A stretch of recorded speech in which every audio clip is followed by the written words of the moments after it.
It's really a privilege to be here with all of you today, and especially here with my friends at the Open Markets Institute. You know, I've admired the Institute's leadership in putting the concentrated power that's choking our economy front and center in the national agenda, and I share your commitment to making sure our markets are competitive and fair for all Americans, so it's a real honor to be here with you all today.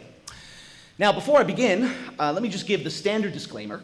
The views I express here are my own and don't reflect the views of the other commissioners, the chairman, or the SEC's terrific staff.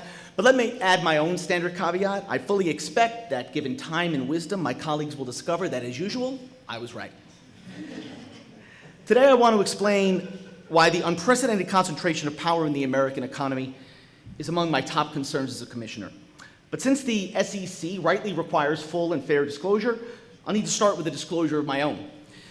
When I graduated from school years ago, my dream wasn't to become a public servant or a law professor. No, I spent my senior year in school recruiting at Wall Street's accounting firms and investment banks. I was young. I remember running from office to office in the late 1990s trying to persuade serious people of the silly proposition that high finance was what I wanted to do with the rest of my life. And at that time, there were a lot of stops to make. Investment banking league tables featured a dozen significant players, and all big six accounting firms recruited college graduates. The dot-com boom was fueling enormous growth at that time, and we all imagined that Wall Street would soon feature dozens of new firms, all competing to take America's most exciting companies public. But 25 years later, when I arrived at the SEC, the number of banks dominating the league tables had shrunk to fewer than 5. The big six accounting firms had become the big 4. From college graduates to corporations, everyone has less choice today than they did decades ago when they seek advice from Wall Street.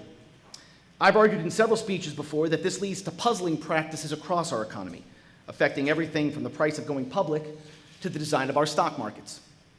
Now, how do we get here? The answer is that we at the SEC have forgotten a crucial part of our mission: to pursue the kind of vigorous competition that American investors deserve. We've made the mistake of assuming that competition policy in the United States is reserved for the Federal Trade Commission in the Department of Justice, and that the Commission's work does not demand a serious assessment of the competitive implications of what we do. Now, as I'll explain in a moment, that's wrong as a matter of history and dangerous as a matter of policy. And that's why I'm calling on all of you today to help me push the SEC to reclaim its historical role of ensuring competition in our capital markets. Over the past 2 decades, the Commission has stood by while power in our financial markets has become more concentrated than ever before, and it's time to bring competition economics back to the SEC. Let's start with a little history.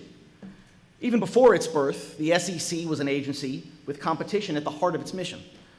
Early drafts of the Securities Act of 1933 were introduced by none other than a commissioner of the Federal Trade Commission. Texas Congressman Sam Rayburn, during the debates around the 33 Act, turned to then Harvard Law School professor Felix Frankfurter for help with drafting, and in the debates leading up to the passage of the Act, Rayburn said the following, quote, "The operation of half our industry is now in the hands of just 200 companies. This concentration has brought about a change in the character of competition, and production is carried on in the ultimate control of a very few individuals." So it was no surprise, although most people don't know this, that when the 33 Act passed, the statute vested oversights in our securities market in the Federal Trade Commission, in a new securities division created at the FTC for that purpose. In fact, President Roosevelt appointed Frankfurter's colleague, the young Harvard professor James Landis, to run that division. And in the months after the 33 Act passed, Frankfurter and Landis were worried that investment bankers and corporate lawyers up in New York were working to undermine it. So when Roosevelt decided it was time for legislation to bring the New York Stock Exchange under federal oversight, both men pushed for the creation of a new agency to administer the securities laws. Frankfurter was especially worried about who might be appointed on this new securities-related commission. In a letter to the president just before the creation of the SEC, the future Justice Frankfurter wrote this, quote, "The lack of moral zeal and intellectual capacity to meet the powerful resources on the other side, on the part of public service commissioners, have been responsible for building up concentrated financial power." Frankfurter said, "The administration of the Stock Exchange Act will be even more difficult than the FTC's work.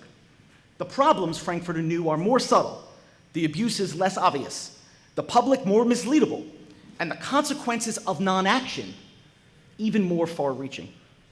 Quote, "What is involved is not merely the Stock Exchange Control Act. No, Frankfurter said, what is involved is nothing less than to keep Wall Street in its place, to furnish a counterpoise against its aggrandizement of power." So from the moments of its birth, the framers and founders of the commission, James Landis became our chairman, were concerned about ensuring competition in America's capital markets. Now those concerns, as all of you know too well, are no less relevant today than they were 80 years ago. But today we're told that the SEC has only a tripartite mission: to protect investors, maintain fair, orderly, and efficient markets, and facilitate capital formation. In fact, repeating that phrase by rote is a rite of passage that every commissioner goes through on the way to confirmation, including me. But bizarrely, the way we formulate the SEC's mission today skips a word in the most important statutes that we oversee: the word competition. As the 33, 34 Act, and 40 Act read today, commissioners must, quote, "consider, in addition to the protection of investors, whether an action will promote efficiency, competition, and capital formation when making rules." That word competition permeates our statutes and rules at the SEC. To give one example, Regulation NMS, the way we oversee and structure America's stock markets, is by its own terms premised on, quote, "promoting competition among individual markets." So from the founding of the Commission to the modern Congress, it's long been understood that we at the SEC have a competition mandate. Yet, in our work every day, the SEC rarely invokes competitive concerns when making rules or engaging in the oversight of the financial markets central to our nation. That omission has been costly for investors and to the country. There's a striking lack of competition across crucial areas of our capital markets in the United States today. Although I'll emphasize just three, but would love to leave some time for questions, the concentration of power in just a few players of enormous size and scope is a potential problem in almost every area that the SEC oversees.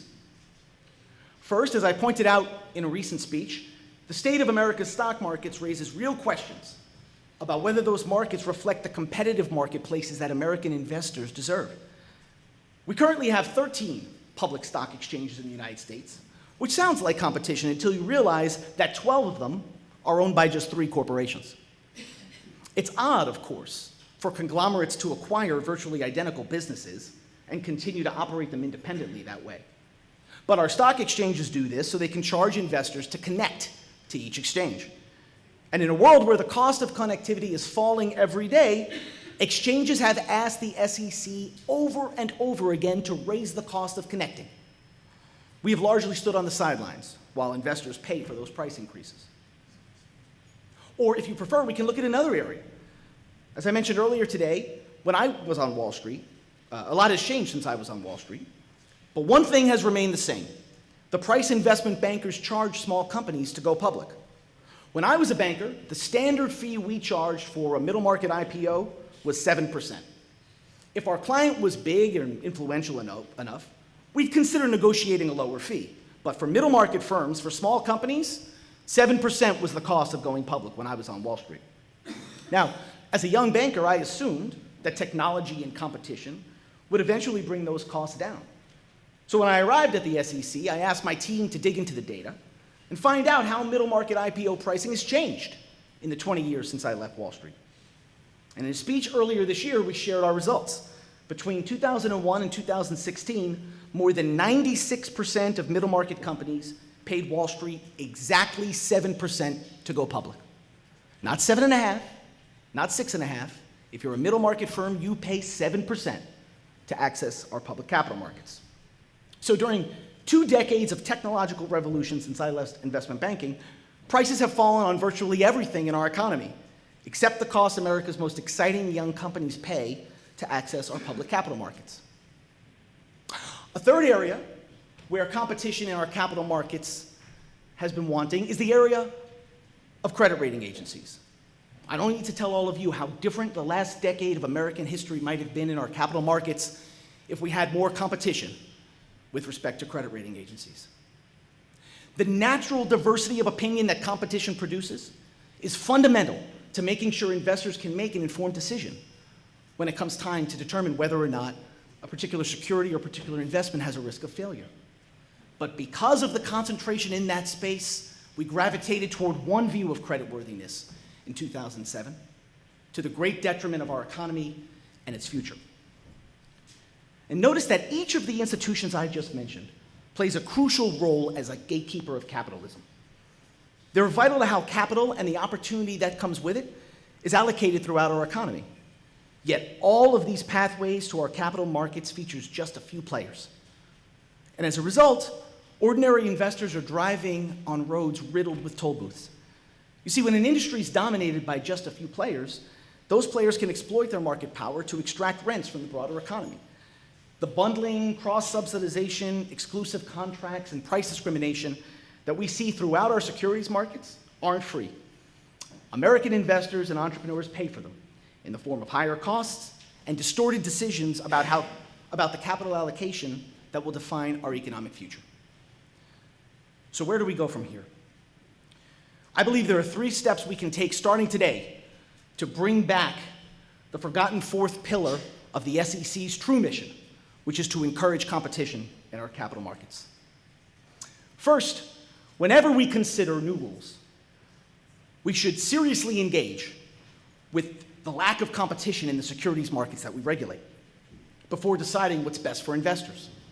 If you read the cost-benefit analysis that our Division of Economic and Risk Analysis produces, you'll see pages upon pages of the potential costs of each regulatory decision we make, but very little about how investors might suffer if competition is choked off in one of these crucial gateways to our capital markets. And today I'm urging our Division of Economic and Risk Analysis to pursue more seriously the mandate that Congress has required us to pursue, which is to consider more seriously the effects of competition on the decisions that we make. Second, more generally, it's striking to me that the Securities and Exchange Commission, born from the Federal Trade Commission, chaired by the first head of the Securities Division at the Federal Trade Commission, lacks even a single competition economist. It's time to bring antitrust economics and all that comes with it back to the SEC. And that's why today I'm calling for the creation of an Office of Antitrust Economics in our Division of Economic and Risk Analysis, both so that we can serve the statutory mandate that I'm sworn to uphold, and so that we can get serious at the SEC about evaluating the costs of the lack of competition in our securities markets for our country.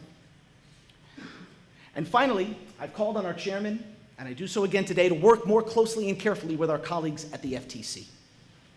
We are fundamentally making a mistake if we assume that competition economics can be left to the FTC and the DOJ. The notion that we at the SEC can do our job without considering the competitive implications of what we do is a mistaken one. It has no basis in the law that we implement, the history of our agency, or the future of our economy. And so I'm urging my colleagues to engage more closely and carefully with our friends at the Federal Trade Commission, which of course is the agency that gave birth to the SEC. You know, I took office at the SEC at a time of unprecedented and extreme economic inequality, and ever more concentrated markets. And when I first took the oath, I was told to be careful, to be sure that I upheld our tripartite mission. So you can imagine my astonishment when I opened up the history of the place, the letters that Frankfurters sent to the president, the writings of James Landis, and discovered that a fundamental 4th pillar of what we do has somehow ended up in the history books. We at the SEC need to learn from that history, or we'll be doomed to repeat the mistakes that led to the concentration of power that gave birth to the SEC in the first place. For all those reasons, I'm urging all of us today to bring back the forgotten 4th pillar of the SEC's mission to its daily work. Thank you so much for all that you're doing to make sure that the competition in our capital markets serves American investors. I'd be delighted to take your questions. Thank you.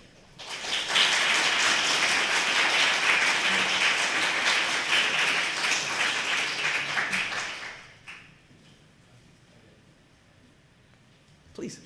Is this on? Yeah. So, can you hear me? Yes, sure. Yeah, so,